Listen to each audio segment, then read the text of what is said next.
Shalom everyone, I'm going to continue the series of the great Oriental Rabbanim, and this week on Chavtet Adar, just before Rosh Chodesh Nisan, it is going to be the Hilula, the yard site, a very great rabbi from Moroccan descent of the name Rabbi Meir Vaknin, who also was born in Tiberius and naturally passed away also in Tiberius. So all his life he was naturally Israeli.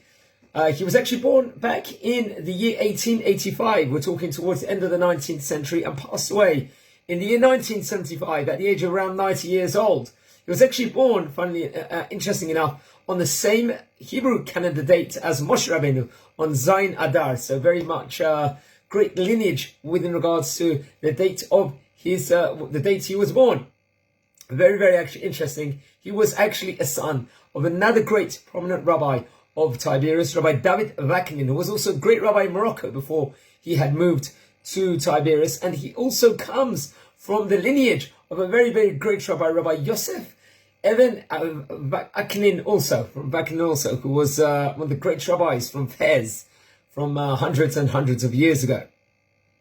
And he actually got married to a great woman of the name Yael, her name was, who was a daughter of the great famous rabbi, Rabbi Menashe Chambe, who was one of the great rabbis of Tiberius also at a later stage. And it happened to be that he was around 26 years old. He actually went on a mission. He went from Tiberius to America, to Brooklyn, and he was there. Since he was heading kollel of the name Rabbi Meir Ba'alanes, who many people subscribe to nowadays. There's many kollels thriving in Israel with regards to this great rabbi. He actually went on a mission to America with regards to promotion of the kollel itself. And he was sponsored to go there at that stage in time. He went to Brooklyn, and due to the First World War breaking out, he ended up staying many years over there and had to be away from his family for a long period of time. But however, he served as a rabbi in that sort of territory in Brooklyn, and started up many of the different institutions in Brooklyn at that stage in time. To name a few, he started up, for example, the Talmud Torah Shari Tzedek, also over there, which had many, many, many students, and also the Agudat Achim and the Achiezer Dameshek, also with regards to, just to name a few at that stage in time. And then after around 6 years, he had spent in America. And remember, in America at that point in time, there was a lot of great challenges. At that point in time, people weren't keeping Shabbat as much.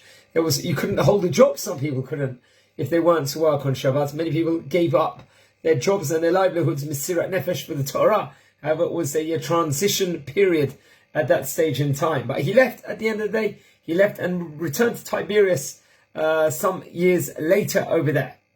And he was working with his father-in-law, great rabbi of the name of Chacham, Raphael Bibas, also, who was a Bet Din, one of the other Bet Dins over there in that city also. And he was actually working in Tiberius at the time. There was a great rabbi, Rabbi Zerihan, who I actually did a video about half a year ago or something.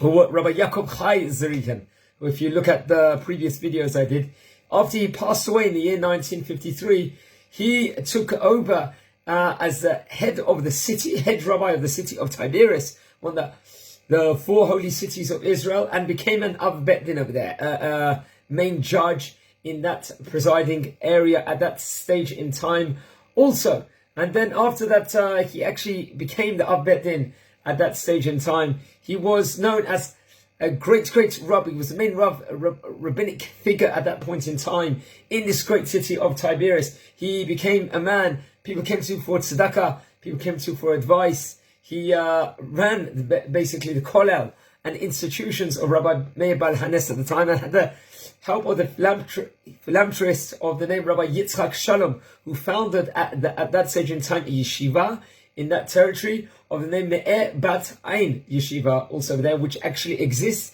even till this day nowadays. And he passed away in the year 1975 on Chavtet Adar, which is going to be the Hilula this week over there. And many people attended his funeral, including Chacham Obadi Yosef, Rabbi Shabtai Ben Hayim, and also Rabbi Yitzchak Barda also. And he authored many books, which you can find nowadays, especially in Israel, in many of the great bookstops including like some of his phenomenal works, included by Yomar Meir Chelek Aleph, which was printed some years back, and it had haskamot, it had even